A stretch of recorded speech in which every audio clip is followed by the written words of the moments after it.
on Instagram. Testing your speakers on StreamYard. Connect to StreamYard software. I am. You're alive. Okay. People are going to be so confused, dude. We haven't been live in a month. Maybe more than a month. It's probably been more than a month. I think it's been more than a month. Everyone's going to have abandoned us. No more live viewers. That's fine. We're rolling, though, officially, though? Yeah, we're going. We're live on Instagram, live on Facebook, and live on the YouTube. Yeah, we're ready to go. How do you do this whole podcasting thing? I don't remember. The virtual stuff took me a little bit to hook up because I was like, wait, we haven't did one of these in at least 3 weeks. At least. Yeah, nothing. Should we play our intro, or what do we do here on these lives? I don't know. Let's just get it over with. All right, let's play our Welcome to the Hunter's Advantage podcast, where a group of budget-minded hunters scour the woods for whitetail bucks and whatever other big game is in season. Tune in each week to hear the hilarious public and private land hunting stories and mistake-filled lessons learned. We believe that every hunt brings us closer to God and that we exist to share the good news. And now, your hosts, Christian Babcock and Jake Gaylord. That was weird hearing that. What's up, everybody? Welcome back to the Hunter's Advantage podcast, the live version. We haven't done one of these in over a month. It's good. It's good to be back. What's going on, Jake? So, how do you like this virtual after doing all the truck pods? It sucks. It's kind of boring. I feel like a little loner in this dark room, and I'm just like, well, the only thing that makes it better is the people that are going to be here dropping topics and questions and stuff. Yeah, that's the only thing that makes it better. But it's good to be back. I missed doing these ones. These ones are out of the virtual are some of my favorites. Yeah, for sure. So I did something today, actually. Besides spent $50 on a Trump hat, what'd you do? Oh, that was like 2 months ago, like right after the assassination or something. I was like, I'm all in. But no, I actually set out trail cameras today on my private pieces. Really? September 30th. And season starts tomorrow. If that tells you how much of a what's the right terminology? If that tells you how much I'm looking forward to hunting my private and how many eggs I'm sticking in that basket. Yeah, that'll tell it, because I don't know why or how it did it, but the Exodus cameras that we've been running, I deactivated them like the day after season ended, and I reactivated one, and I don't know how, but I guess it's still taking pictures all throughout the summer. So I got 60 pictures from like March all the way up until like probably 10 days ago. Where was it hiding in your house? Was it in like a bag or something? No, it was out there. It was just... Oh, it was out there the entire time. Yeah. So it took the pictures, but it just didn't send them because I didn't have a plan. You only got 60 pictures in like 8 months. Like your spot's bad. Yeah, I know. That's what I mean, man. That's what I mean. Which the other camera wasn't on and it was dead. I had to switch out the batteries, but yeah, they're both surviving. But yeah, I got probably 60 pictures the whole summer in that little spot. Granted, there's no corn or anything, but still, you would think more than one would just, I don't know, yeah, exactly. But the biggest one this summer so far, I guess, in that little spot was 50 inches, maybe. So it's looking good this season. Nice. Well, I'd love to tell you that my private's a whole lot better. I've seen 2 decent bucks on the 2 pieces that I can hunt in Oklahoma, and I haven't seen a good one in several weeks. Not since we went elk hunting. I can tell you that for sure, because that was the last time I got a good picture of a buck. What are you seeing, like score wise? Oh, no. I mean like nothing bigger than a forky. Oh, nice. No, like a doe and some forkies and maybe a spike and a few forkies, which I'm like, it's 90 degrees, boys. I wouldn't be moving either. I get it. Right. Yeah, I get that. But still, I don't know. Usually, but that's odd for your lease. Yeah, it's usually pretty good. Yeah, because your lease is usually summer. Usually summer haven. I don't get it. It sounds like we're off to a great start this season, but yeah, absolutely. So I know we want to talk about some of our stuff that happened along, what was it, a week ago in Nebraska and Kansas, and I want to recap some of that. Let's say a few hellos and then we can get into that if that works. Kyle Ford Outdoors on Instagram said the Elk Boys. What's up, fellas? Don't put that on me. No Elk Boys here. Raghorn boars. Yeah, Kurt Watkins. What are we talking about? That's up to you, man. We're all ears. Curtis K said Iowa starts tomorrow. Let's go. That's sick. I think Oklahoma starts tomorrow too. Texas actually opens 2 days Saturday. ago? Yeah, Saturday. Zach said, "Sup, fellas? This first sit kill isn't going as planned." Yeah. Hey, Zach. Here's what I learned. You can't be disappointed if you don't go. Someone send a doe out about now. Well, I hope a doe walks out in front of you. That's what I'm going to try to do. Like my very first couple sits in Oklahoma is definitely going to be doe patrol. Doe popping. Doe patrol. Okay. All right. So we spent I'm getting all my days mixed up. What was it? Not this last weekend, but the weekend before, we were up in Kansas and Nebraska hunting, and I'd love to say we could do a full recap podcast on that, but we probably couldn't. We absolutely got. It'd be more of a brief summary, I think. It'd be a 20-minute talk on like, you like standing corn? I like standing corn.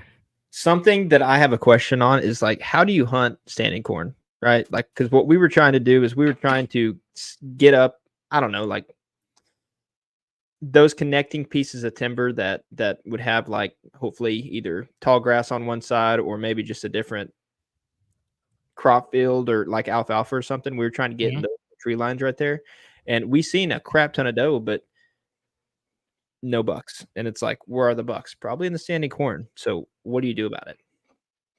I don't know. We were talking about before the podcast. I was talking to I was listening to Bobby Worthington talk about expectations in hunting. And I was like, okay, I think I had pretty good expectations. My expectations weren't to go up there and shoot 150-inch deer. So that's good. But my expectations were to see some deer. And we did do that. Like, we were consistently on deer. We were, I think my best evening, I saw 19 deer, but expecting, when you take a place that, let's just say the average 1,000 acres has 100 or less in bedding, and you turn that place into a place with 800 acres of bedding, it dramatically changes that game. And so from a mature buck's perspective, I was walking in some timber or some corn edge of this corn that was 12 foot tall. And then the grass on that bordered up next to the corn was also 12 foot tall. And I'm just like, how am I going to kill a deer that's living in this right now? That's a deer that's not moving very much because it's 85, 90 degrees or in the heat of the day. The question is the answer is just really, really tough. So I ate some tag soup in Kansas, and it's not very tasty. They couldn't have been too far off from cutting all that corn, though, because when we were driving up, heading to Nebraska, the southern portion, or I say southern, probably like the south central part of the state, was already being cut. And the closer you got, the more brown it was getting. But then we got up to kind of where you all were hunting, and it seemed more green than not. So it's like, dang, these things probably have at least a few more weeks left. And I mean, I know corn expert, but we were kind of doing the same stuff. Yeah. Yeah. But but then there was most of it was, 8 foot plus. But there was some that was still immature. There was some that was like 3 or 4. And I'm so what were you guys doing? What we were doing is, there was a lot of corn, a lot of standing corn, a lot of standing milo.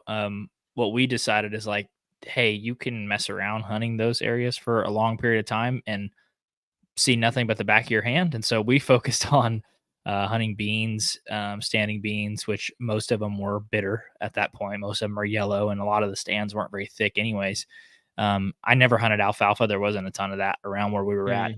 And what was there was on private. So we just hunted standing beans, and it was kind of one of those scenarios where it's like, am I hunting the best stuff right now? No, but I'm hunting something that if something does decide to show themselves, I can capitalize on it. And that's part of the game. I saw 19 deer one sit, 15 does and 4 bucks, and there was just nothing there that wowed me. And right. every time you go out, especially in early season, it's not like you're just gonna get wowed away. So I had do good you hunts. do you like that area better than where we hunted in 2022 or 23, whichever year it was? I do without the corn. Yeah, for Really? sure. Yeah, more isolate bedding is even more isolated. There's less of it, so there's no hiding in terms of where they're going to be when there's not standing corn. It's just the standing corn makes it, dude. It makes it a nightmare. It makes you think Yeah. like Oh, I it know. makes you think you're going crazy. It's like a maze that you can't get out of. It's amazing. Yeah. But I mean, you sound like you guys saw a lot of the same stuff we were seeing in Nebraska, right? Yeah. So I figured they were going to be in the corn, right? But our expectations weren't high in Nebraska because I told Jesse, I was like, man, I'm not going to shoot a forker. I'm not going to shoot a little low, like a super small basket rack. But basically, everything 2 years and up is probably going to be fair game. You know what I Yeah. mean? So with that being said, it's like we couldn't even really find those. We seen a spike and like a little low nubby. I wouldn't even call him a spike. He was like a little knob horn one, but other than that, it was just does. And I told myself, I was like, well, it's super nice hunting over these fields, but we were trying to get like in those little.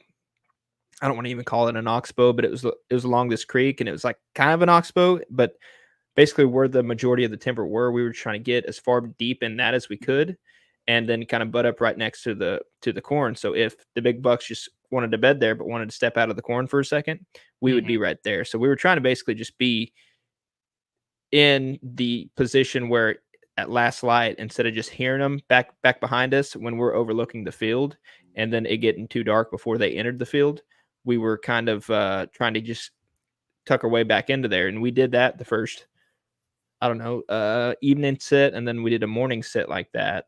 And then we were kind of scouting around and driving around, and we found a spot that the whole time we were there, we weren't finding any buck sign, like hardly any rubs, scrapes, nothing like that. But we came upon this one field, and it was this alfalfa field, but it had like this, I don't know, like tall grass, like a little nooket of it. And we were kind of walking the edges of that, just looking at the trees, seeing if there's any scrapes or anything like that. And sure enough, there were some twisted branches that we seen from a pretty good distance, and walked up, and there was probably, I don't know, like it was super thick, tall grass, like laid over, and he found dirt on that. And so we were like, okay, this dude wants this scrape right here. So we try to set up along that, and that's the first time we set up over the field for that evening, because we were like, okay, maybe they're not too shy here. And there wasn't corn like super close to that little spot, but I mean, we can still see it like eye distance. But we sat there, and I think it was just one of those things where they were making them at night, Dad. You know what I mean? Uncle Danny was making the scrapes. Yeah, because we seen like a few doe, and which we set up so as soon as they would step out, like we were basically going to be in the chips if they stepped out. And sure enough, the doe did, I think, before the bucks, because you can always hear other deer in there whenever lights quickly fading, and you're like, damn it, if I just had 15 more minutes, I think a buck would step out. And it was just one of those positions. Just seems like they're not laying down much sign. I Yeah. walked a lot, never saw a rub, never saw a scrape. There was a lack of rain in the area we were, so there wasn't even like good fresh deer tracks in most of the areas. It's like the ground was so hard that when I stepped on it, I wasn't even laying a track. So I'm like, nice. So did you have any of those fields that were just like freshly plowed? Like maybe it was a cornfield and then they cut it and then they just plowed it? No, everything was standing. I mean, like everything. Yeah. Everything. So that's the gist of Cliff Notes version. That's 4 days. I love driving. Hunting. Yeah, I love driving 7 hours just to have those type of sits, and you're just like, awesome. Not doing that till a cold front again. 20 round trip. That's the best. Hey, let's field some of these bad boys. Nate Osborne said, Jake, I have a question. How is Trump going to make America great again when Joe and Kamala have made the greatest economy in history? You can't do much better. Hey, I'm with her. Okay, so you're not going to fool me. This is just for show, to try to get clicks from all these hicks and rednecks out here listening to this. You know what I mean? I'm actually pay an actor for the Democratic Party. No, I'm just kidding. But yeah, that's a stupid question. So we're gonna go ahead and block and mods get them. All right, here's a real one. Matthew Teague. That's where I'm going to go. By the way, take no offense if we can't pronounce people's last names. I'm not good at it. He said, "What's up, guys? First time joining the live. Love your content. Thanks, man. Appreciate it. We really appreciate it." Okay, here's a good one from Nate Osborne. He said, "What's your favorite feature to hunt in the mountains? Terrain, benches, drainages, saddles, or thermal hubs?" What do you got for him, Jake? That's a pretty good question. Yeah, it is. My favorite features. I thought it was thermal tsunamis. I thought that was your spot. Yeah, but hey, if it rains, the air's going to be heavy, so the humidity is going to affect that. So you got to take that in consideration, you know. But no, my favorite feature is wherever deer actually are. I'll hunt anywhere if I know a deer's there. So, yeah, we kill them on benches. We've seen a lot on drainages. Saddles, I don't know. I feel like those are like too far and few between. Like you can definitely find them on a map, but to go there and sit, what do you classify as a saddle? Like, what does that mean to you? Like just a lower elevation of like 2 points. It's to me, most of the time I would just honestly just classify it as a bench, but technically I guess it would be a saddle. But yeah. I would say drainage is probably my favorite. I think they're the easiest to find. I think they're the most prevalent where we hunt in the mountains. But I think the way you can differentiate one drainage from another one is sign. Like if there's 3 drainages and one of them has Uber sign in it, good scrapes, rubs, tracks, good bedding around it, and the others don't, that's how I'd pick between them. But it's easy to that's what kind of makes it tough too. Hunting public is everybody gets pretty good at identifying the drainages, and they're like, I'm just gonna walk up that one until I find something. And you're like, and they usually end up walking up finding me. So, and that's kind of what I mean about like the saddles and stuff, because like if you can identify them on a map, they're usually few and far between. So there's not very like a whole bunch of them like there are benches. You know what I mean? So I usually don't look for those, but yeah. Would you call the Booner spot a bench? That's a bench. Yeah. Yeah. Okay. That's what sorry. I didn't know if that was a thermal tsunami or. Yeah. What? So let's say you're hunting a drainage, right? And yeah. You had, I don't know, mountainous area. There's multiple drainages, obviously, in an area. What makes you sit down at that one particular drainage out of the others? So a lot of times when I walk through drainages, especially, and I found this a ton when we walk through and put up trail cameras, is some of those drainages look really good on a map and there's no thick cover near them. So you walk through them and you're like, okay, the grass is 8 inches tall, few feet tall. There's no thickness in it. There's no blow down trees. There's no briars. There's nothing that creates like any really thick cover, like anything that would be hard for me to go through.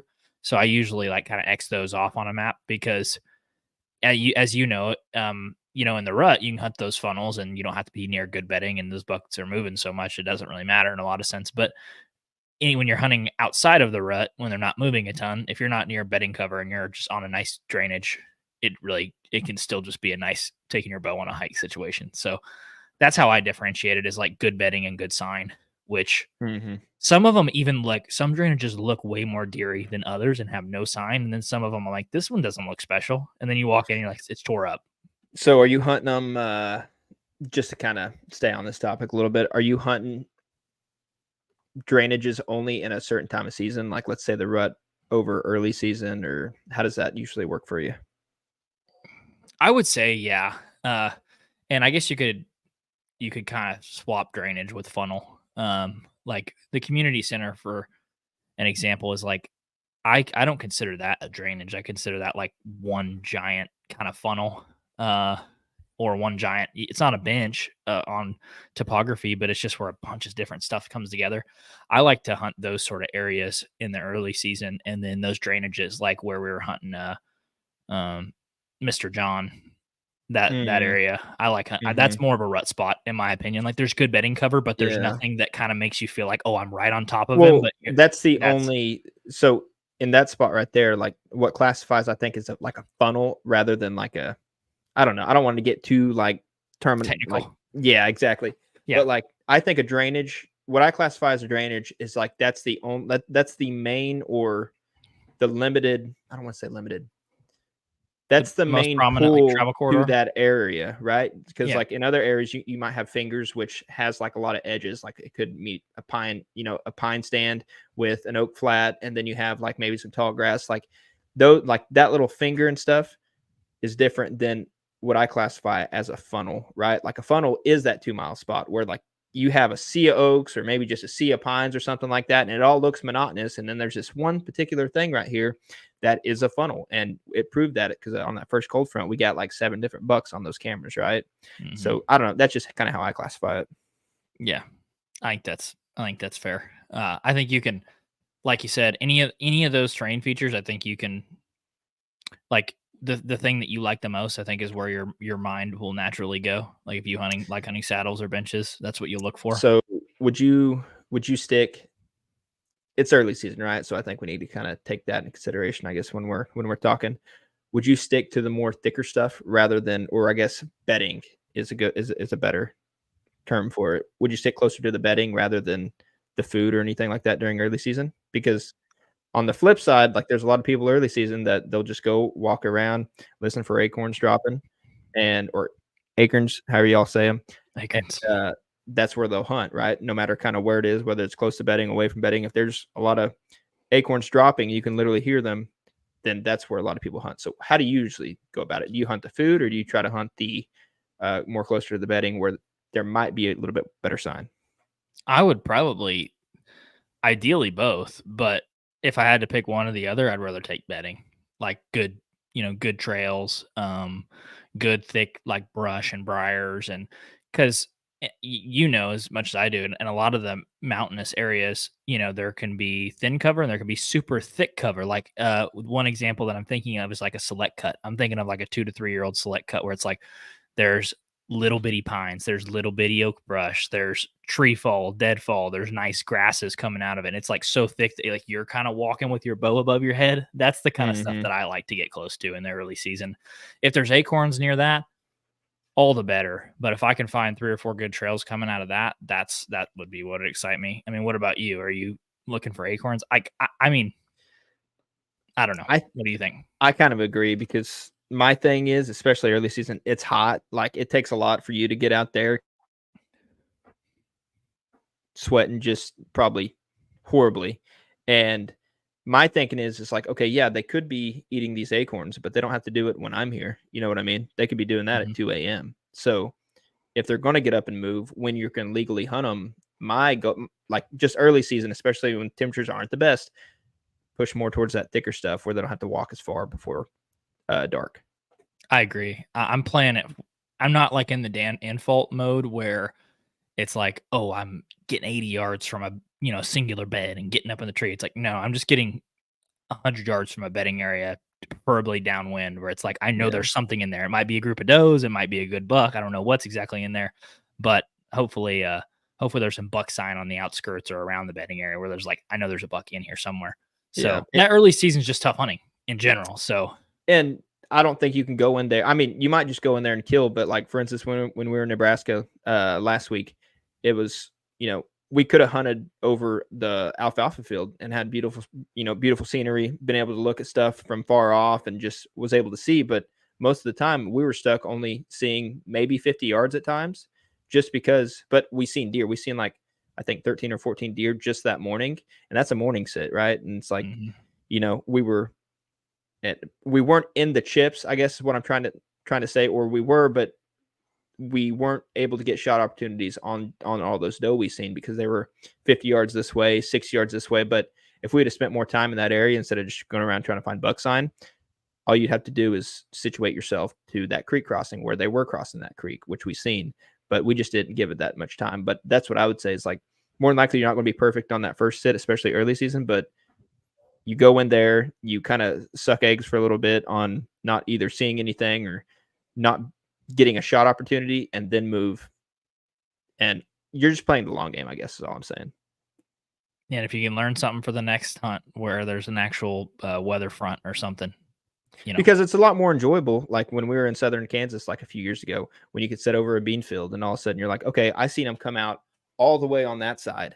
And it's like, now I'm going to move all the way to that side. You're making major jumps sometimes, but in this instance, it's kind of like those little micro jumps, which are a lot more Yeah. tedious to do. It is. That was a good question. I like that one. NC Deer Hunter said, "How's it going, fellas? Please say prayers for our fellow hunters in Western North Carolina. It's devastating up here."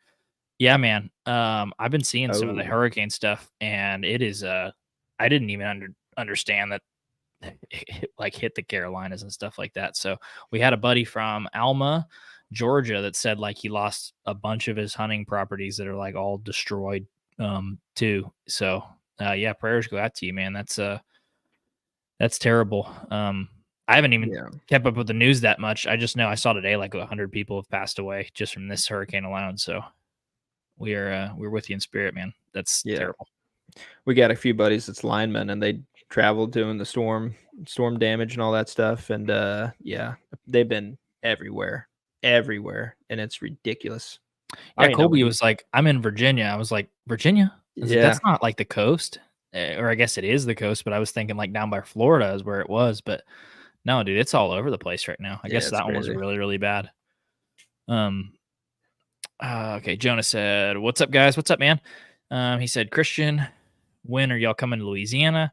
I'll hunt with y'all for a rutcation show. Awesome stuff. Thanks, man. We appreciate it.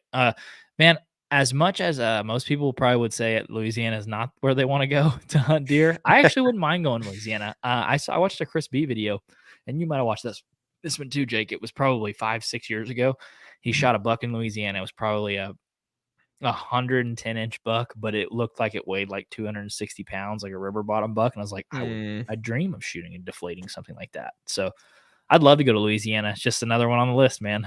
I assume they don't have gators in every region of the state, but could you imagine? It's like, oh dang, I was tracking my deer and all of a sudden I lost it to a gator. Because here we got to worry about coyotes, but they're probably got to worry about coyotes and gators.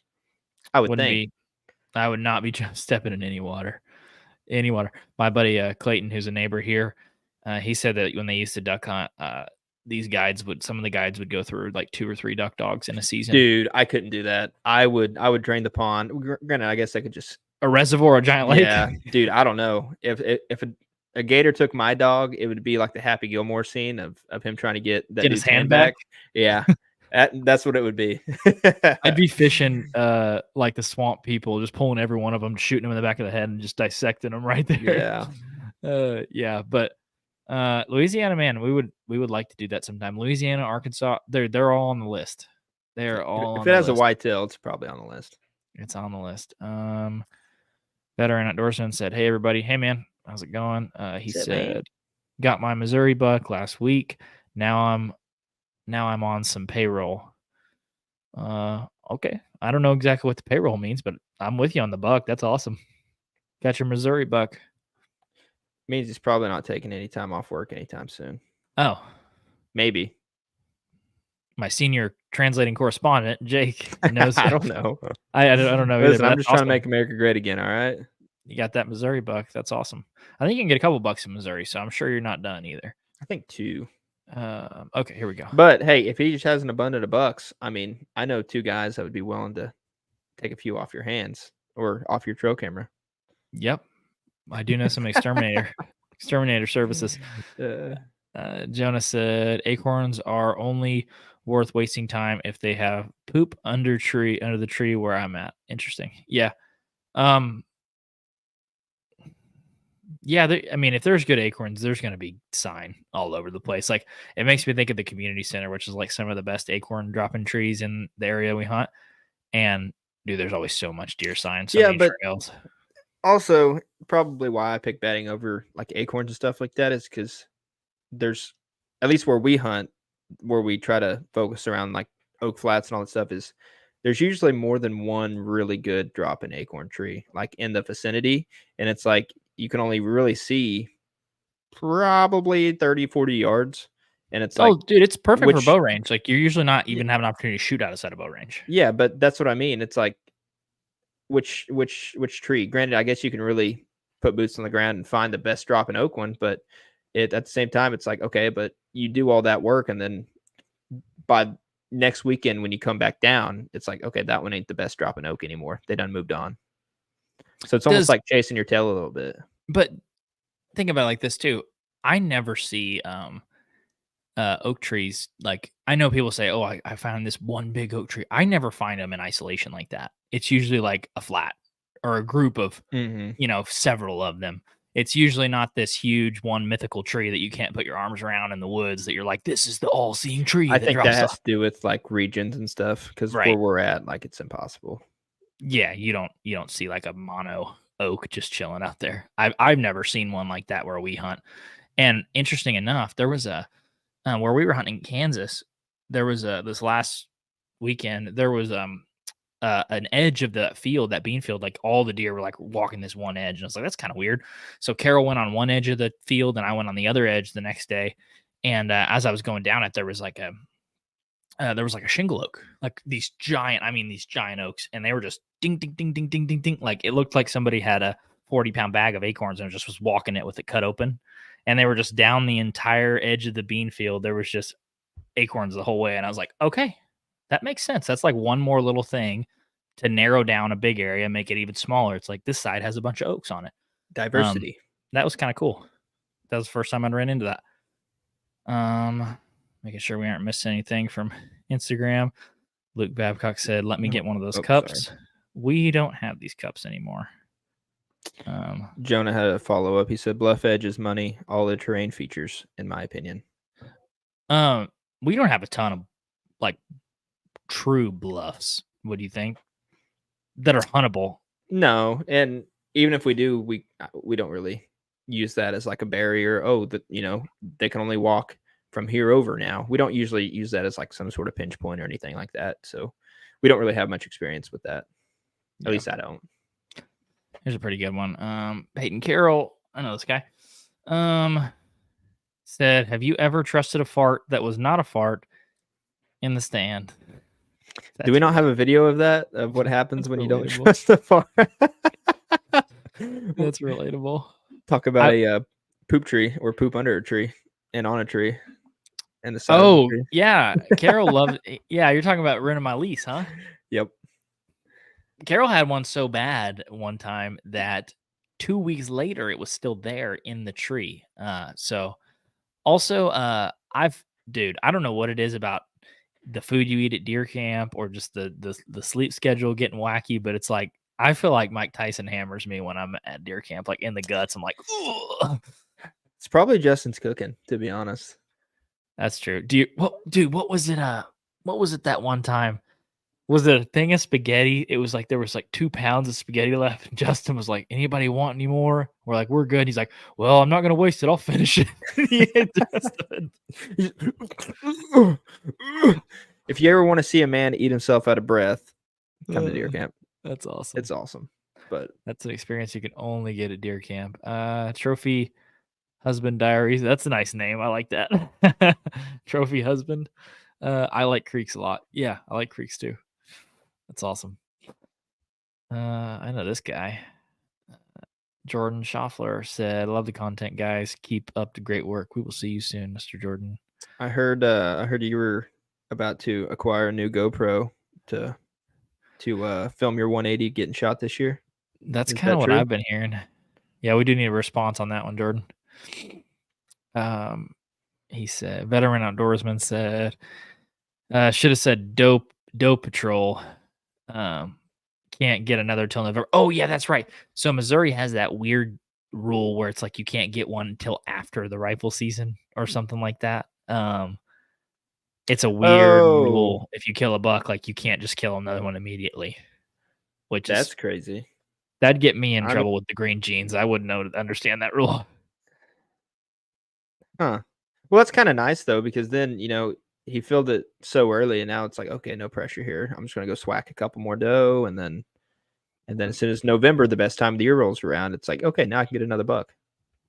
I know. That's nice. A good reason to.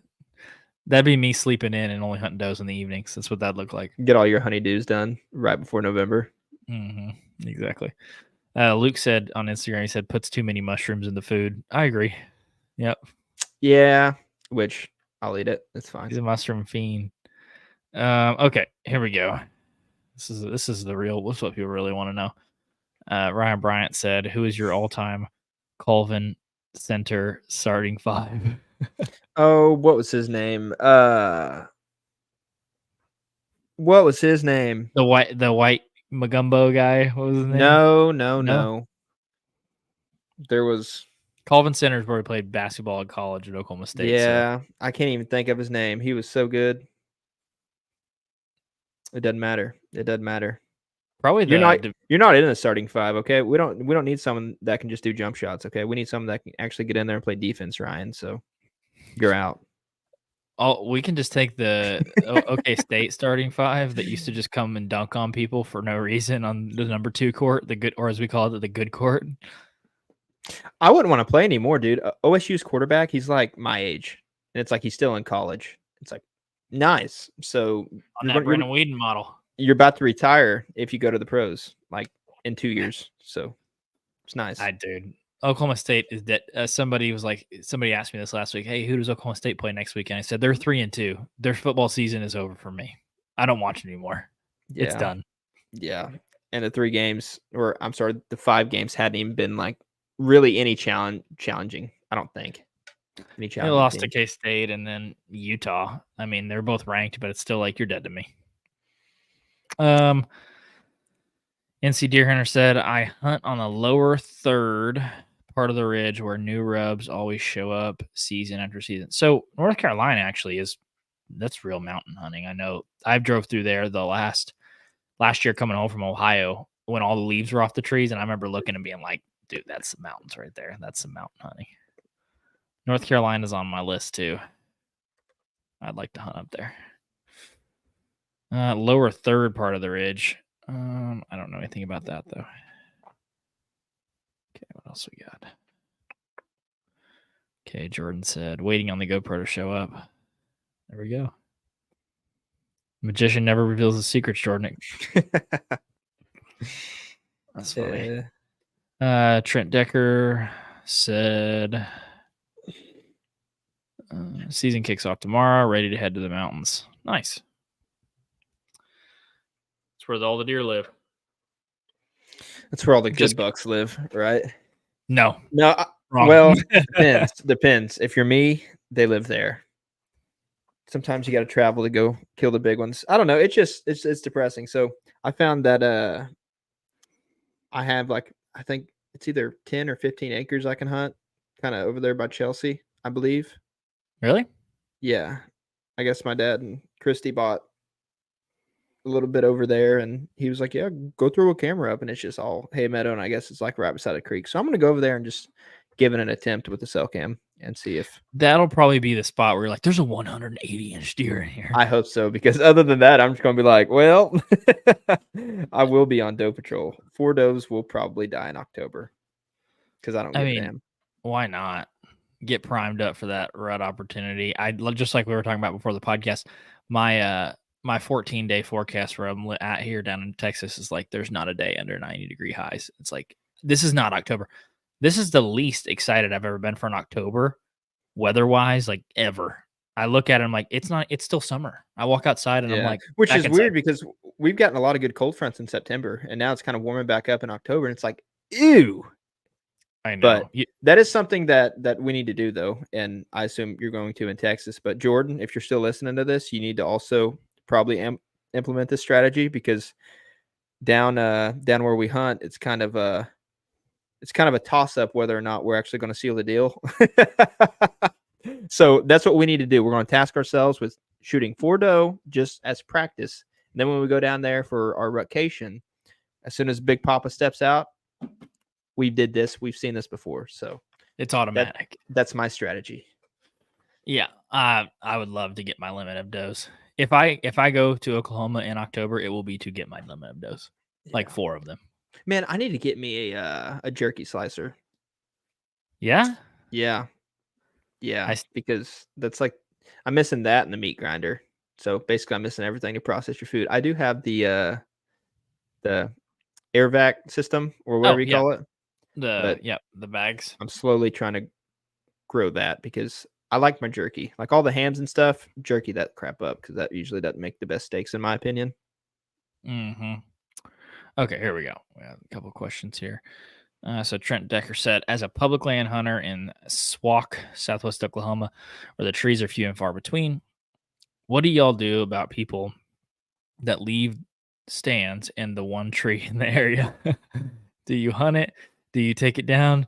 Do you move on? This is funny. So We were going we to talk actually, about this. yeah, we actually ran into that situation last week when me and Jesse were in Nebraska, because there was this really good spot and it had the most buck activity we've seen the whole time we were down there. And I say buck activity, just buck sign. And there was this big, it was a buddy stand, but it wasn't like one of those cheap buddies that just had like the metal benches. It actually had like the individual seats. And this man, Mhm. I don't know if it's legal or not in Nebraska, but he took a chainsaw or a pole saw, cut limbs back. He made this place his home. He had a nice little bow holder end of the tree, and we're like, dude, that is the most money spot. Oh, it kind of overlooked a little bit into the timber, and you could also kind of see like into that alfalfa field that was like 25 yards away. And we're like, this is the tree. And me and Jesse stood there for a good 25 minutes debating whether or not we were going to hunt that stand this evening, and we decided not to. But that's a good topic. That's very controversial. I mean, you decided not to, but what made you sit there and think about it? Because it was in a good spot? Yeah, it was in a great spot because all like literally we walked the whole edge of the field, and like obviously didn't walk it all, but we could see there was no trees because you know how it is around fields, like all the foliage is like trying to get sunlight, so it just kind of just wraps around the trees Yeah. along the edge of the field. So you're kind of just sitting there like there's not really a good tree. Like maybe if I had a pole saw and about 2 hours worth of trimming, like I can make myself a gap in this tree line. But other than that, like I'm gonna have to set into the timber. And we ended up being able, it was like this weird V tree, but we ended up getting in that. We had like an okay like angle, but it wasn't like that. That would have been super easy to do. Did Jesse end up saddle hunting or out of Mm-mm. a lock on? No, we didn't have the other tethers or the pouch or anything like that. So I just hang on the whole time. Okay, because I talked to Chase about that. He said they're supposed to be sending those. Oh, nice. But I don't know. I think to answer Trent's question, what do you do? Well, I don't take it or move it. One, I feel like if I ever took somebody's stand, like I'd never kill a deer again. I don't know. Mm-hmm. I know in You sow what you Christianity, reap. you don't get what you deserve sometimes, but I feel like I would get what I deserved in that situation. So I don't do that. But I do feel like sometimes people set those stands out in the best possible spot, and they do it as a way to like mark the area. Like, this is my spot. This is a permanent stand. I come in here. I hunt in here. And We to kind which of I did that say, with trail cameras before. Like sure, obviously put in places where it's like if anyone else goes in and they're not D bags and they won't steal them, then like they kind of get the hint, like, oh, other people's in here. yeah. I mean, I've hunted near stands like that without knowing before and had really, really good hunts. And it's like I wouldn't let that discourage me from hunting an area if it's public land, especially in areas where there's very few trees. Maybe you don't get in the same tree as the guy, but But in Southwest Oklahoma, I mean, you've seen the area. So it's like there's not very many good trees. So what if that was like the one good solo tree? Do you just kind of say, oh darn, and then just pack your bags just because there's a tree stand already there, or do you sit in it? if I was going to want to If be in that was that the same only tree, tree, the only thing that I would say you could do would be like just climb it too. But at that point, it's like I don't know. I don't want to compete that badly. So I probably wouldn't. But unless I knew there was a big one in there. If I knew there was a big one there, I'd be like, too bad. Let the best man win. I'm not all about sitting next to someone, but I do feel like people bring those semi-permanent or permanent stands in just as a way to like try to deter other people from hunting those areas. And I like, to which I say, like, cool. Like, if it's still a good spot and you're not in there and I pull up in the parking lot and this person's not there, I'm still going to hunt in that area. Like, it's public land. So I don't know, man. That's a tough situation. But if it's a spot you want to hunt, I'd still find a way to hunt it. Maybe hunt on the ground. so just a little quick story, kind of hunting by people's stands. It was last year we were on public, and I was kind of scouting, trying to basically just bump deer just to see if I could find any deer along these kind of two fingers. And it was like this little horseshoe shapes, and I went down one, and on one side of this little horseshoe, I seen a dude stand, and it was a climber. And obviously, since it being a climber, it wasn't like a permanent stand where he's gonna sit there, or he wasn't gonna sit there. So I ventured on and wrapped back around the horseshoe, and on the other side of this finger, probably 250 yards from him, that's where I bumped a buck and a doe.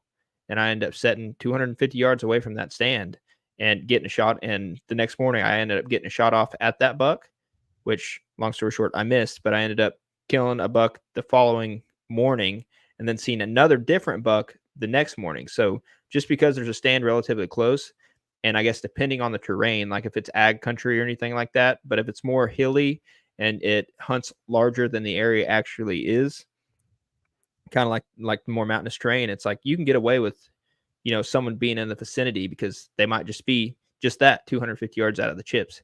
That dude would never see those 3 bucks that I seen where he was sitting. So just depending on your situation, like you can still get away with hunting close to people. I would say in a lot of situations, if you're not hunting a big vast area, you will be hunting that close to people in a lot of sense. So sometimes I've walked through areas where there's 3 or 4 stands on my way to go hunt somewhere, and it's like, so be it. It's just Yeah. part of hunting public land. A lot of those stands are abandoned too. A lot of times people just leave them and they never come back for them. Either that, or they could just be weekend warriors. And if you're down there like on a Thursday or a Friday or even a Monday or a Tuesday, it's like, okay, you got to also take that into consideration. Yep, exactly. Okay, here's another one. Nate Sauer on Instagram said, "When are you guys gonna film a duck hunt?" I don't know. After we tag out, Yeah. and if duck season's still in season. Not living in Oklahoma, man. I don't get invited on too many duck hunts, and there's not very many places to go duck hunt around My here. thing is like Jared and Peyton will ask, but it's like I look at the temperature and it's going to be like 10 degrees the next morning, and I'm like, I'm supposed to go out there and shoot a duck in 10-degree weather. Like, I'm good. It's awesome. Duck hunting's fun. It's just I wouldn't choose it over deer hunting. I'll take your word for it. Trent Decker said, "Enjoy the content, guys." Thanks, man. Appreciate it. NC Deer Hunter said, "I called a little more than halfway over the side of the ridge, the lower third." That's nice. See, I think he's hunting stuff steeper than us because we just we're like, that's the side. There's it's not steep enough to be in thirds or halves. So it's funny. Veteran Outdoorsman said, "Talk about how you would hunt without trail cameras. They're not legal on public land in Missouri." Ooh, that's a good one. What do you got for this one, Jake? Jake only hunts with trail camera, so it's gonna be hard for him to. Yeah, basically. No, I think it could kind of be in any situation, but I would just obviously look for sign. And when you're looking for sign, and it depends where you're at. Like if you're hunting more mountainous area versus ag related stuff, there's different things to look for sign wise. But just in general, obviously look for sign. And if you feel like you're just in the chips or something gets your pecker a little hard and you got a good feeling about it, obviously set up there. But regardless of all that, like let's say signs out of the cards, I plan on basically just walking until it's going to sound bad. I plan on walking until I bump deer or something like that. That way I know I'm in the chips. There's no better sign than seeing the things that make the sign. And, that's recent intel. Obviously, the deer was just now right there. Now, depending on whether it's rut or early season, that's probably the effectiveness of it. And it depends on how big your land is. If you're going to do this on private, wouldn't recommend it. But if you're going public for a weekend and it's a few hours out of your way, walk until you find deer. And then you can either bump them out of the beds or whatever you do, or maybe you just keep walking until you find even more killer sign and just do that. But that's what I kind of plan on doing, just using your Lamborghinis. And because trail cameras aside, like I think, and it's not new information, but I think they could kind of get people in pickles that you normally wouldn't get yourself in, right? Because I've been guilty of it too, and I assume you have too. In the past, you have trail cameras, and you go and check them on public because where we hunt, it's not the best cell service, and so you have your little SD card. You go check them on your SD card. And it's like, oh man, there's been 2 really good bucks here 5 days ago and then 8 days ago, and it's like cool, but are they there now? And it's like you don't know because you only have 2.5 days, maybe 3 days to get it done on a weekend. So it's just one of those ordeals. So I am going to tend to be on the more aggressive approach where if I have to bump deer to find deer, then that's just part of it. What about you? I can tell you right now, this is a good question right now because I don't have any any cameras out on public at the moment. So it's a different approach. I think the issue with using them on public and stuff, or just in general, is you're always looking in the past. Like it's like there's a good buck here, or there's a good buck here 5 days ago. It's like that doesn't mean he's 50 yards from your stand. That means he could be a half mile away, 2 miles away, 3 miles away. So I think it makes you rely more on your critical thinking skills and your most recent information. So that's how you would pick one area versus another, is knowing what's going on at that specific time, and then the sign aspect of it, and then obviously time on stand. But I would just go about it on, if it was the early part of the season, being as close to a good bedding area as I could be. If it was the rut, just being in the best funnel that I can be, maybe in between two bedding areas or bed to food. So just, you have to use your feet. That's a good way to put it. And I think that helps you be more curious and kind of stay after it in a more hungry way, like not having trail cameras, because we don't have trail cameras on our public, and I'm still extremely excited to go hunt. It was kind of a give or take. Like, and I'm not trying to be like a old wise grasshopper, but the more I hunt and the more we do this, the more I realize, like, okay, trail cameras, and especially in those type of situations on hunts where you have limited time, trail cameras are basically just for the next year. Does that make sense? Where you're not using them to hunt this year. Like, yeah, it's cool. There's one in the area, in this vicinity. Like, that's cool. But I think we've learned more about hunting deer on certain times on our piece of public just from previous intel that the trail cameras acquired, obviously from like, okay, and it ain't new news, but just an example. We had a spot that was like maybe 100 yards off of a road where we hung like a double set when we were still using hang-ons. Mm-hmm. And that spot was kind of garbage. And all of October, we got people on that camera. But like November 7th, the very first cold front of November, it looked like a good spot. And if it looked like a good spot, there's like 145, 150 inch deer that came strolling by. And you're just like, oh, wow. So the morning of the first cold front on a spot that you would think a deer would normally use, they still use it, even though there's all this pressure here. And I just think if you have those little spots and you have just, I guess, when you should hunt areas versus when you should, I guess, kind of stay out, whether it's hot or whatever. Yeah. You're not going to be able to pull a lot of information away when you're hunting on not good conditions. So if it's super hot, it's going to be hard to judge an area on if it's good or not, because the deer aren't going to be moving very much anyways. Like, I know places I've hunted and I'm like, this spot sucks. And you go back on the first good cold front, you're like, they're everywhere. Dude, rattlesnake. Rattlesnake is a perfect example. All of October, it's like, okay, yeah, we've seen a doe. Peyton's seen a pretty, 120 inch buck. And then as soon as November hit, as soon as they started feeling a little frisky, Justin and Jordan went back there and they were having a heyday. Yep, they were in there like chin hair. I mean, I'm telling you, it's so funny. Every one of these things is so situational. But let's work through a couple more of these. Jeffrey Coker said, what's your thoughts on killing albino deer? Me and my brother have both killed one and both got mixed comments. Well, now that you told me you killed one, man, I'm extremely triggered. No, I'm just kidding. What do you think, Jake? Canceled. I would shoot one, dude. Especially if it was a buck. Like, yeah, I don't know if there's some sort of bad mojo that comes along with it, but man, you know how rare that is? I think super rare. So just based on rarity, are you going to pass up like 195, 200 inch deer just because it's like, oh, that thing's super rare? No, you're going to shoot it because it's cool and you want to shoot it. And if it's illegal, you should. You're kind of basing stuff off rarity, which is a little bit dumb in my opinion. I would for sure shoot an albino buck. Now, I think the coolest thing is an albino, like, mature big buck. You're like, not only is that a mature buck, which is super rare, nose, also albino. We had a melanistic one last year that Jake Yair shot and we didn't find. And I just like, that was the buck. A melanistic one? Yeah, well, he had white feet. Oh, no, that's not. Melanistic is all black. No, what's the other one? Piebald? Piebald. He was piebald. That's what it was. Sorry. Yeah, I was like, piebald. I did not get pictures of this one. he was piebald. And he was the one that I wanted to shoot really bad. And Jake ended up shooting him. And Jake didn't even realize it was him until later. And he was like, yeah, he did have like snow white legs now that I looked at him. And we nicknamed him Snow White. And it was so cool because he was like 140 plus inch 8 point. Yeah. And he also had piebald legs. So I don't know. Those kind of things are super cool. I don't see why anybody would hate on that. Like maybe if you shot an albino fawn, it'd be like, oh, okay, it's kind of Yeah. But still, I wouldn't judge you. Mark St. Martin II. I love it. Dude, this guy's a beast. Record holder. Yeah, I hope all is well. Easy question for you guys tonight. What whitetail bucks do you like better? Wider beyond the ears and not tall, or taller, upright, and not wide? Keep it up, boys. What do you got? You already know. What do you got for him? I would rather take a wide and short tine. You would? Yeah. Yeah. You wouldn't?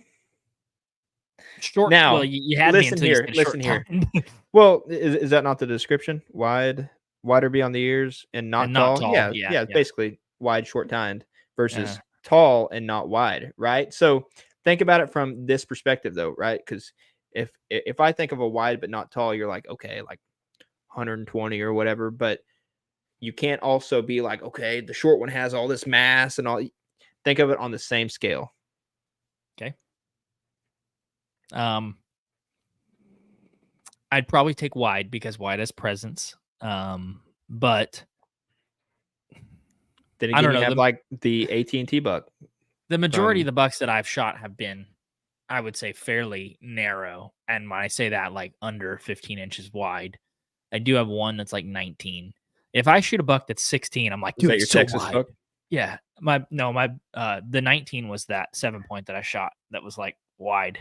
Oh, yeah. I remember that one. But if I shoot a buck that's 17, I'm like, dude, 30 inches wide. Yeah, because I'm used to shooting 13-inch wide bucks. But no, if I had my pick, I would say probably a wide buck, just a buck that has presence. But Dude. The short tine kind of yes and no. So think of it where it's like almost like an L. You know what I mean? At that point, I don't care. If it's just like a little bit beyond the ears, it's like, okay, there's like one of those ones. It's basically the same analogy or example or whatever you want to call it, where it's like when you take a frontal shot and like how far is it till it's quartered away where you're not going to take it. And it's kind of the same on like the width. If it's anything above, I think 17 inches wide, something like that, probably taking that one. It's pretty wide. Travis Collier said y'all need to get Spook Span on the podcast. I would love to. I think we tried before because we were on that controversy kick. If there's a hunting person over the last 5 years that's got any fame, we've probably asked them to be on the podcast. There was a span where we spent Spook Span. There was a span where we spent we sent a lot of messages out there. Tanner Russ said, how was the elk hunt? Sorry if this has been asked, been guiding the last 30 days. No, sounds like you've had a good season in the elk woods. Sounds like awesome. You've lost some weight if you've been guiding the last 30 days. I was starting to get ripped after 5 days. Dude, I was too. Awesome. Yeah, I ate right, or I guess the normal American diet for like 5 days, and I'm like, sweet, back to where I was before the elk hunt. Yeah, man, the elk hunt was freaking awesome. I think it played out exactly how it was supposed to. We didn't have a ton of like super close, intense encounters like for like a week straight, but we got within 100 yards of a couple bulls and sealed the deal on one. So it's like, what else could you ask for? I mean, it's kind of like I thought about it as like hunting the rutcation. It's like, you're going to get an opportunity and you're probably only going to get one. And we got our one and we made it count. So it was super fun. Just hearing, I keep watching the footage back of that bull, the one that I shot, like kind of bugling as he's coming up. He's like, whoa! And dude, it gets me going every time. It's freaking awesome. I'm ready to see the full thing. Yep, we got that one with an editor right now, so we'll see how it goes. Colin Olson said, speaking on private land, is that you have Aaron a target? Olson's brother? I think it is. Is it? I don't know. No, it's not. You have a target buck coming in the morning, early season. How hard do you hunt the mornings? I like this question. How hard do you hunt the mornings, early season, Jake? If he's coming out in the mornings, I will be there. I don't think there's a reason not to unless the wind's just horrible. But I don't know. I'm dumb. I'm like, okay, if there's... You're like, the deer is there. Basically, yeah. If he's giving you a reason to kill him, go kill him. That's just my thing. I don't try to like overcomplicate things. No, I think it's cool now to be like, I don't hunt October mornings because I don't want to mess up my spots. I'm like, your spots are better than mine because if there's a buck, I'm getting Yeah. him. I'm going after him. And that might be why your Octobers are great and filled with big deer, because you don't have two idiots in there like, I'm going to go kill him. And it's like, okay. He's mine. Yeah. Dude, I hunt October mornings, and if I go on a trip, especially to public, I mean, you're talking about private, but like if I go hunting, I'm hunting the mornings. There's no way I'm staying in. If the wind's right and he's there, why wouldn't you? Yeah. So Bad Bennett said, are y'all reading Insta comments? Yes, we are. Mason said, make America great again. Cody Idol said, hey gentlemen, hey man, what's going on? Okay. We are reading Instagram comments. Mark St. Martin II said, I personally like the look of the taller, not as wide ones. Ooh. Jake's been getting sat down, man, by the community. How do you ban somebody? That's awesome. Mark Bruner said, just set up a new spot in Oklahoma. Consistently getting does on camera. Have had a camera set up for a little more than a week over a feeder. Not a buck yet. Southwest of Ardmore. So I know where you're at. Yep. Where's the bucks at? Thanks for the content. Listen regularly. Also, it's small, 10 acres, surrounded by mostly thick. That's a good question. What do you think? What do you think about that, Jake? Well, I don't really know his type of terrain, but it sounds like all the bedding's around him, around the 10 acres. So he might have a little bit of timber, a little bit of fieldage. I don't know, but just the way it sounds is it's just early season, right? And if you have a lot of thick around you, I would be really hopeful for November, because they probably use yours. Maybe you got like a finger trees or something running through your property. They probably use yours as a travel corridor going from thick to thick, is my guess, looking for does or running does or whatever they do. So just the way it sounds like that'd be okay. I'd probably consider that normal, because that's kind of the same way with my private here. Used to, before, when both the neighbors were good. I don't have very much bedding on mine, so they would use my creek, I guess, as a travel corridor going from thick to thick. And that's usually when I'd get mine, is, late November when they were running it. But so that's what I would say. Having the camera set up for a little more than a week, that wouldn't worry me too much if you're not getting any bucks yet. I can tell you I've had a camera set up for 2 months and I'm getting forkies and dose. So also, if you just set it up, it's on a small property. The smaller the property, the more intrusion you're going to do. You probably just put a lot of send down on the property, getting everything set up, and that's completely fine. You got to do that to get it set up. But if you're staying out of there, I would expect you, if there's some bucks in that surrounding timber, like you said, on the thick stuff, to start using it at some point, even if it's at night. So I would expect the does to hit it early and often, and then, hey, a good buck or any buck at all is not just gonna. It takes a while for them to get used to that sort of stuff, especially if it's a new feeder. They're hearing this go off every single day, and they're like, "I'm good." See, I really want to switch to gravity feeders because of that. Like, I only have 2 feeders, but like, I think there's a benefit in that, because I feel the same way about like that whole rattle. It also depends on the area, right? If you're hunting an area with little pressure and there's not a lot of people hunting around you or using feeders probably not going to do too much. And also, like, the culture of your deer. If every time they hear that death comes from above, they're not going to want to use it very often. Yeah, so that is true. Like, it's weird, because the times before I had feeders, I just used corn pile, which that would do the little corn thieves they call raccoons and stuff like that. They'd have a heyday, and then plus all the big nanny does just sit there and eat it. Wouldn't last very long, but I think I did see an uptick in bucks if there was corn on the ground versus the feeders. Yeah, but that wouldn't surprise me. That's just me. We got one from Instagram, kind of in the same vein. Bad Bennett said, I just moved my bait pile and my cam across a bean field for better access. Will this make my shooter disappear? It's only a 300-yard move, and it's closer to the bedding area with better access. So he moved his corn feeder closer his to bait the pile. Bait pile, he said. Bait pile. And camera Closer across to a the bean bedding. field. Yep. For better access. A 300-yard move. I would assume you're also moving your stand there too, right? Yes. So I would just take into consideration your wind is that much more important if you're that much closer to the bedding. So you probably ain't going to be as lenient on your winds where you used to be able to hunt it, but I don't know. I think you should be fine. 300-yard move.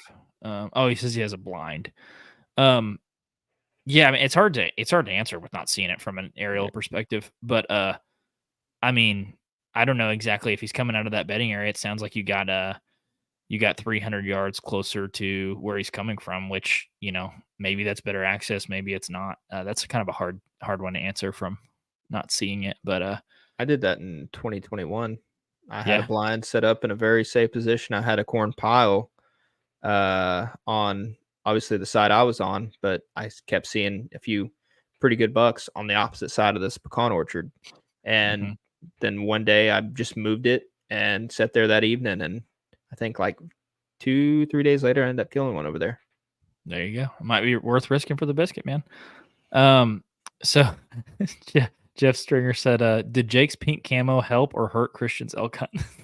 That's only a question that Jake can answer. It's funny because Christian actually said that after we killed that the elk, and we were just sitting there looking at it. And he was like, "This is my killing shirt," and of course, I only had like the tan HA shirt that we had, and he was like, "We need to send this to Jeff." Yeah. We killed an elk in 2 short sleeve shirts. Dude, it was just getting so hot during the evenings. It's like, if I'm not going to kill anything, I'm going to be comfortable. So Plus, like these guns, you can't just keep them locked up forever. yeah, that's a crime. So I would say it didn't hurt Jeff, but it didn't help either. It was kind of a neutral situation. Hunter Simmons said, "What's up, fellas? What's up, Hunter?" Bad Bennett said, "When are y'all coming back to Kansas?" My Kansas tag's expired. It was just a muzzleloader tag, so was Peyton's, and then Jake didn't draw a tag, so we are not coming back to Kansas this year, sadly. Unless you want to gift me 80 acres so I can become a landowner. I am a shoo-in for Kansas next year, though. So am I. I'm putting in with Jake. No. No. Mark Martin said, the second said, "Hey, here we hunt. There are some bigger buck boogers. Big boogers. That are really wide, short tine, lots of mass. So we have a lot of really tall, not very wide. I would say that like width thing, I think is pretty normal. The more places that I hunt, I'm like, most deer aren't wide. And I used to think that the average buck was like 16 inches wide, and they're not. Like, so it's just sad. I wonder what causes that genetic. I mean, obviously that's probably like a question for Bronson Strickland or something like that, but just the difference between wide genetics and like tight, narrow racks, because that's interesting. Because it seems like your lease is kind of like that. It's a narrow racked. It's almost like the wide ones are the unicorns of the bunch. And I think I don't know. I think that's pretty normal, to be honest. Nathan Lewis said, coming from Northwest Oklahoma, I just want to say I'm ready for Oklahoma opener tomorrow. I hope y'all are too. Do you have any shooters you're after? We've got a cold front rolling in. Better be in your stands. I'm not seeing your cold front. Where's the cold front at, sir? Where's my phone? Yeah. No, so I would say between the 2 leases that I have, there is a shooter on each of them. I have not seen either of said shooters for a couple weeks, and when I have seen them, they have been like just a picture or two or a few in one sitting. So I at the moment do not have anything that I'm going after, and I don't have confidence in my private, and I just set out my cameras today. So it's a long-winded way of saying no, we do not, Nathan. Okay, a little bit. When's that coming? So tomorrow night's the low is 46, but the high is 79. 61 high. Wait, whoa. Maybe a little bit, but the highs are still like 80s, high 80s. Nice. Tomorrow high is 79. It's like a mini cold front tomorrow, I guess. But hey, my high is 92 tomorrow. Temperature for the dude, they were murking me in Kansas. Bloodsuckers. They were getting me good. Let's hit a couple from Instagram. Bad Bennett or Hunter said, "How long do y'all wait to hunt after having tracking dogs on your property?"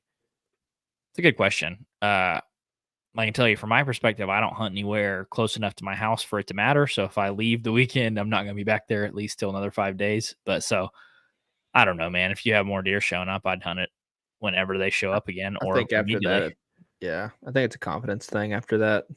Until you get like intel from your cameras or something where you're like, I need to go hunt. Yeah. Don't let your cameras wait though. So I mean, if you got a good cold front or something, get out there again. I wouldn't wait too long though. I would say, especially where you're hunting in Ohio, Hunter, like there's probably dogs going through your property when you don't know anyways. So, dude, that is true.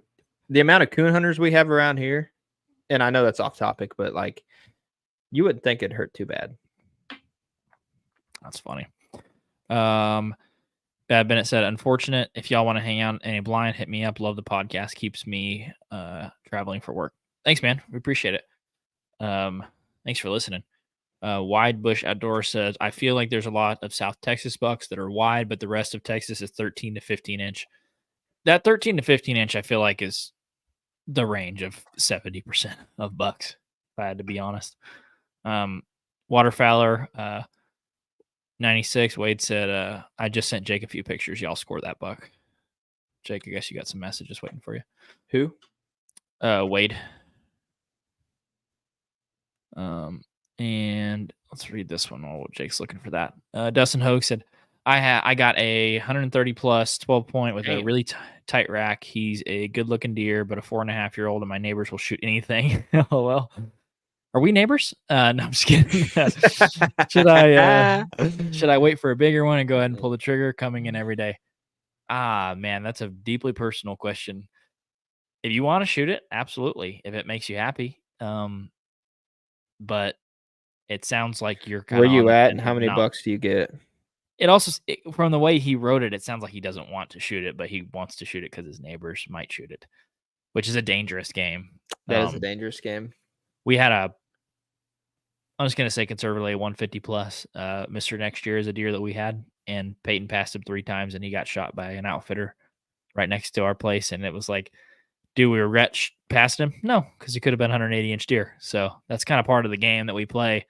If you shot a bunch of 130-inch bucks, maybe consider passing him. But if that's your biggest buck, I wouldn't pass a 4.5-year-old.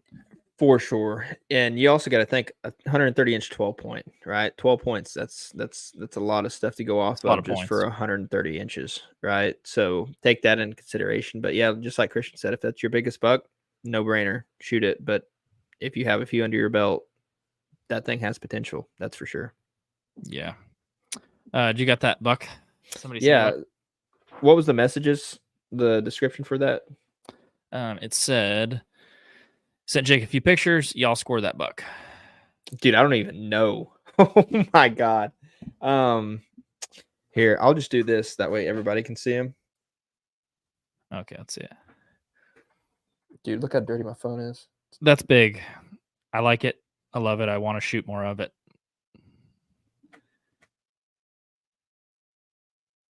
It's big. That's what I'd say. It's like it looks like a 150 plus, but I can't tell. Super great. One dude, him from the back. Oh my God. Just frame alone and that time length, it looks like a 150 plus to me. Yeah, that's a yes. A shooter. What's the score? Yes. Dead. That's crazy. That's a really nice one, Wade. Cody Idle said, I'm headed down to the King Ranch right now with Beatty. What? To turn him in? To get arrested? Yeah. You want to talk about a good guide there, huh? Oh, man, that's funny. Jeff Stringer said, check out that blood trail video I sent to Christian. So this is the VPA Omega. That would be a very good video. Cody Idle and Charles Beatty on the King or Kennedy. Yeah. Oh my gosh, I'm guiding. So Jeff Stringer sent this to me. This is a VPA Omega with bleeders video. Check out. Tell me if this doesn't look like our elk hunt. I think our elk hunt had a better blood trail, if I'm honest. No, I mean, Jeff, that's disgusting. Like, that's awesome. I think when you see the blood trail from the elk that we shot, it looks just like that. It might be better than that. That one's awesome, though. That's awesome. Dang. And I shot it with the red carpet. That's the. I shot it with the VPA without the bleeders too, so that's even more impressive. So Cody Idle said he said he knows all the best spots. I wonder how. He has documentation. Jeff said send me the video. Yeah, I'll send you a clip of it. When we got off here. Okay. Mark Bruner said, right on. Thanks, guys. Congrats on the elk. Thank you, man. Appreciate it. And good luck out there. I hope your bucks start showing up. Nathan Lewis said 95 today up here and a high of 75. Yeah, so you are on a cold front. Yeah. And he said northwest Oklahoma, so I wonder exactly where he's at. I would. Man, that's the thing. You can be anywhere from like Woodward all the way up to Boise City by saying that. The Panhandle. If you're like, yeah, if you're by Boise, I mean, it's probably a little bit colder than it is over here. Dude, you get to it was nuts just even going to New Mexico, being on like the same level as where you live in Oklahoma, just more further west where we were hunting. Mm-hmm. It was, dude, just so much colder in the morning, like 30, 40 degrees colder. Just the mountains too. We got into the mountains and it was like, it's cold. It's just, dude, it's awesome. If it drops 10 degrees more than normal, it's like, okay, this is nice. But will that make me travel a handful of hours to go hunt a piece of public? It's going to be a little bit colder than that now. Yeah. All right, here's another good one. Oh, he said Woodward County. Woodward County, yes. Nice. Rob Emery said, okay, opener tomorrow. Let's go. Eastern Oklahoma public land hunter with some backstrap fever. Hoping to score the morning. It's crazy. I feel like that backstrap fever is kind of going around right now. That's a heck of a song too. Oh gosh, dude, it is. Oh, the Nuge. Yeah. Only certain people know what we're talking about there, but man, hot temps in October, the opener, man, I would be laying down some backstrap fever. Okay, here we go. Hunter Simmons said, do y'all shoot does with yearlings or strictly lone nanny does? Well, I can't do it. Jake's like, why shoot the doe with a yearling when I can shoot the yearling? That's kind of his thought. Tender meat.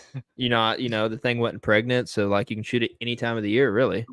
Oh Lord. But no. I will not shoot a doe with a fawn, or at least knowingly, I won't shoot a doe with a fawn. That's what I'll say. Knowingly.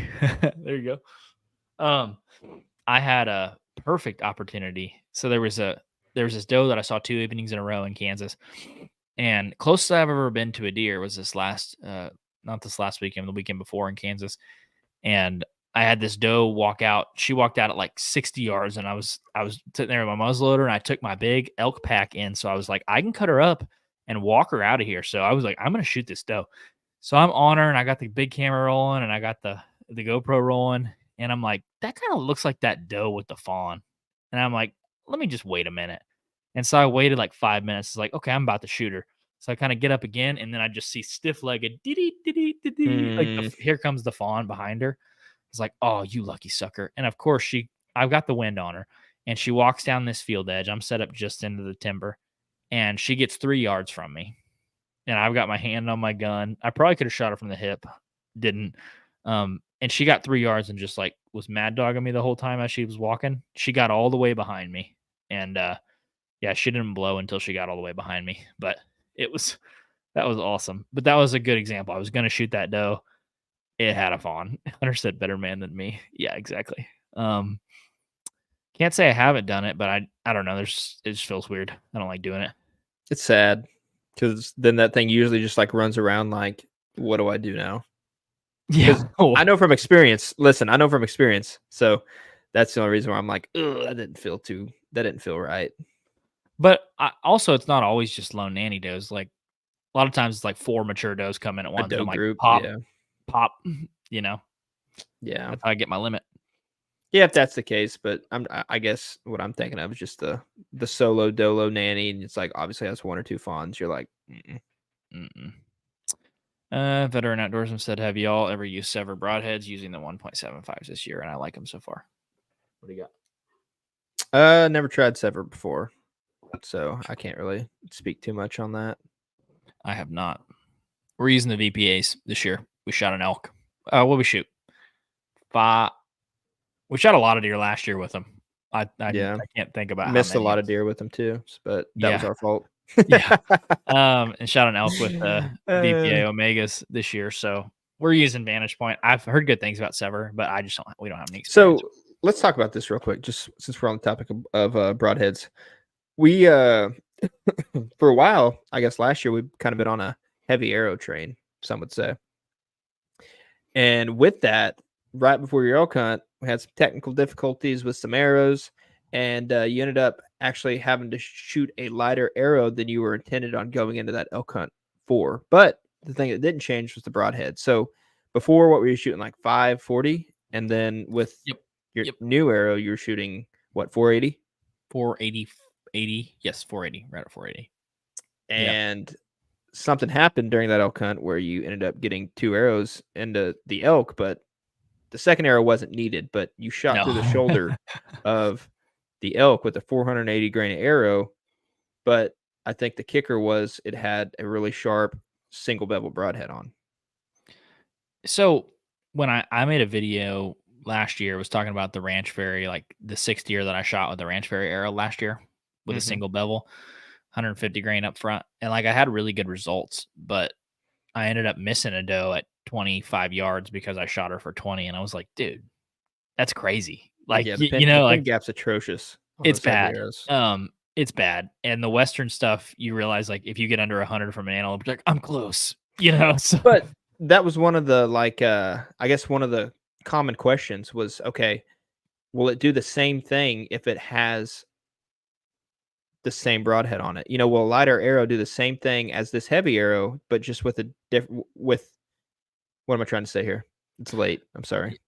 Need caffeine. No, the question that I had was, is it the arrow weight or is it the broadhead advantage of shooting, a small single bevel? And one of the top comments, liked comments, was nice testing, do the same thing, use the exact same broadhead, make it a light arrow. And I'm like, okay, I'll try it. I'm a pretty curious person. Like if you were like, this is a rocket blade, it has 8 blades, try to shoot a deer, I'm like, I'll test it. I'll give it a try. I just think it was funny though, it was an unintentional test. Like we weren't planning on testing this, but ended up testing it on something that was 3 times the size of a whitetail.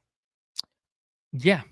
Yeah. I got very acquainted and very comfortable with the idea when I'm like, this is all I have. Yeah. So, and I mean, I shot through both shoulders of an elk, and the only thing hanging out was my fletchings stuck in him and broke off. That was it. It was a full pass through. Other than that, so I don't know. I want to test more on it, and I want to do, but that one was, but 3 times the size of a whitetail, right? And it literally was a pass through, right? But the thing is just seeing your pin gaps and just seeing I guess your heavier arrow setup, like the way it shot versus the lighter, like it helping your pin gap, and just the way it sounded even was like, okay, that's enough to make you be like, okay, there's something to this.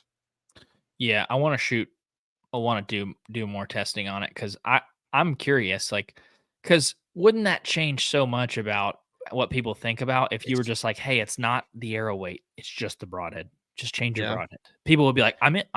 Like if that's all I need to do. That's where you lose people, is when you're like, change everything about everything. Yeah. Because then it messes with your sight tape, it messes with your dude. The thing that I can't get over is just the pin gap situation. That's the only thing I can't get over, or else it's like, okay, yeah, like use a heavy, use a light, as long as you slap a good broadhead on it, it's like, that's fine. But that's the only thing that's like deterring me away from, which I'm still going to use the heavy. I'm a cheap guy. I'm not going to switch it up just because I have a little bit of technical difficulty. After I run out of all my arrows, yeah, then I'll switch it up and do something right. But the pin gap is actually something to really consider, because we were doing that. We were trying to calculate the first time we went to Nebraska, where I got a shot opportunity on that whitetail. Oh, the difference in drop. Yeah, the difference in drop. We were kind of calculating that, and I forget what you said at that distance. It was like at that distance, it was like 7 or 8 inches or something. Yeah, that's kind of what I was thinking. And so, with that being said, like, would that have helped my cause? Like, it could have just made it into like a non-fatal hit instead of just a complete miss. But at the same time, it's like, dude, I was feeling confident. I thought I was dead-eye dick during that situation, and it proved to just skim right over the back. And I'm just like, okay, cool. Is that because of the heavy arrow situation? Like, I possibly could have got top lung if the roles were reversed and I was using the lighter arrow, but who knows? I'm also not going to be pigeonholed in one camp, like where I have to do something. If I want to change something up, I will, and I want to try and see the difference. What I hate is when people are just in a camp. It's like, why are you in that camp? Because my favorite influencer does it, and it's like, cool. Have you ever tried anything different? No. And it's like, okay, think for yourself every once in a while. But anyways, Zach's got a good question here.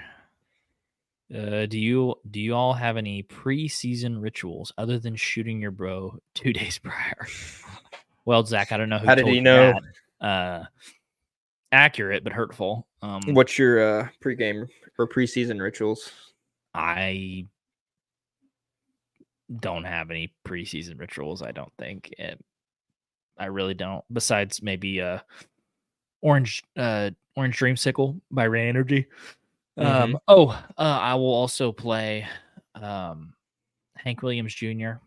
Country Boy Can't Survive. Me and Justin played that when I was like 8 years old. I'll play that song. I'll play Stranglehold by Ted Nugent. That gets me going. Makes me want to deflate something. But that's my only preseason rituals are those 3 things, I think. Yeah, that's good. I don't know. It isn't really rituals, but I'll just always make sure I have certain things, right? Like Like what? I don't. It'll be high of 92, and I'll always make sure I have like a sweatshirt or some hooded thing in my bag, regardless of the type of season or where I'm Why? hunting or anything. Mosquitoes, or if it gets a little bit nippy for somehow, some way, but like mainly mosquitoes. And then I always have some sort of caffeinated drink on me, always, and that usually sets it off right. That's what you need to have a good season opener. So are you gonna go hunting tomorrow in the opener? I don't know. I might possibly go in the evening, but as of right now, no, because I Too got some hot? work. No, it's not that. I just got work to do, and I'm trying to knock it all out before it gets start to get really good. So that's just what I'm doing. Those hot days are when you're like, okay, could I kill a deer? Yes. Should I do something else for when the deer are Yeah, moving better? I'll because have time. Yes. I don't want to sound like a little cupcake where it's like, oh, the hot weather. You got to understand, we've probably hunted 15 days out of this out of September, if not more. And it's like More. I'm not burnt out because trust me, I could go hunting tomorrow and with a smile on my face. But there's stuff that I got behind on that I need to get done. So it's just one of those things, and it's like I'm going to do it now before I really get a deep dive into the Oklahoma hunting. That's similar to what we were talking about on that hunt that I have here in Texas. It's like I need to go shoot my 2 does while it's hot. That way, with the first cold front, I'm not like, all right, now I still got to knock off 2 does, and there's Mhm. going to be a big buck. I need to go get those out of the way. So that way, when the cold front comes, because it will come inevitably. It doesn't It'll look good come, now. and It doesn't look good. you bet your butt when it comes, I will be there. But it's just like, other than that, I need something else to kind of draw me out there because I could. I mean, I don't know. It depends. Like if I have a monster buck show up for some reason, I get a ding on my camera. Probably going to go tomorrow. I'll make time. But other than that, it's just I don't know. Until then, just got to play the cards right. Yeah, let's field a couple more here. Veteran outdoorsman. I've shot 660 down to 425, and both have their advantages. Just have to figure out which advantages are more important to you. Yeah, I agree with think that. if you're over a feeder 25 yards away, Shoot as heavy as you freaking want. Yeah. But other than that, if it's like, especially if you're hunting public and you're spot jumping and deer's going to come in differently than you think, and it's like there's no reason for them to stop on this trail, and like you have limited time, I guess is what I should say. I'm finding out that the lighter arrow setup for your pin gap situation, just solely pin gap, is the reason to switch for a lighter situation. Yeah, that's a good point. Have you felt after doing so much run and gun hunting, like walking, calling, spot and stalking and stuff? Like I went hunting in Kansas when we went to Kansas. It was hard for me to sit still. I think if you know you're in a good spot, I think it's easy. Yeah, I was like wanting to get up and walk around. I don't know why. Now I'm like, Well, can I walk and kill a deer? you also That's had a what gun in your hand, so that was probably another portion of it. Even here in Texas where I'm at, I'm like, where would I go sit tomorrow? And then I'm like, I just want to walk around. Yeah. Like, that's literally what I want. I just want to walk around and find one. The West is it's infiltrated. Hey, you can go whitetail right tag. up to Nebraska and fill your antelope tag. Oh no, I will. If you be want to doing walk. that. No, I will be doing that. I'm just saying though.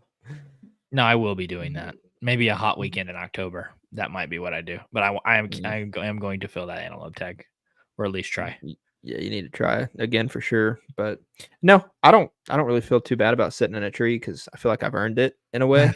But no, I'm excited. I'm just ready to get down to the more mountainous areas and start picking that apart again because I miss it. I sent you a video that Jared was talking about. Okay, sweet, Dustin. We'll check it out. Well, we're kind of out of questions here. We're running up on an hour and a half, but this has been fun. Oh, I like lives. Just a few housekeeping tidbits. We are trying to revamp the podcast. So I know if you're on this live or if you listen to the lives after we produce them, just know we are going to try to switch some things up. So if you really like something or you'd rather, have us talk about something else and, just start, whether that be hunt talks, give us a little bit of feedback rather quick rather than later, just because we are going to try to make it better produced for you guys, make it more entertaining. So when you watch it visually, we got some new stuff coming around the bend on that. But yeah, just your feedback now would be greatly appreciated because we're trying to do things differently. So if you like certain things, let us know. Or if you want to hear about, maybe more controversial stuff, or maybe you want like a little news update on what's happening or what's new in the world of whitetail or whatever it may be, just kind of give us a shout. Yeah, we're trying to make this thing still a lot of the water cooler talk that people come to love about a hunting podcast, but also make it actually a show like that has different flavors, better visually segments, a little more method to the madness, and just make it way better for you guys. So that's the plan. Jim Beller said excited to see it. Yeah, we're excited to invest more in the show. We're growing and we're just gonna keep trying to make it better and better for you guys. And also we've had since we've done our last live, we've had like 4 hunting videos drop.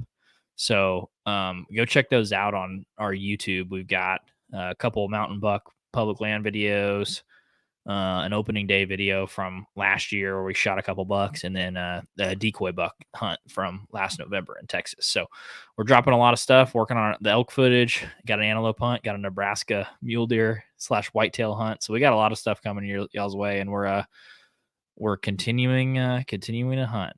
So we appreciate y'all's support. I think that's all we need. That's fun. All right. Well, with that, I think we're going to end the live and we'll catch you guys in the next one. Jesus loves you. Bye.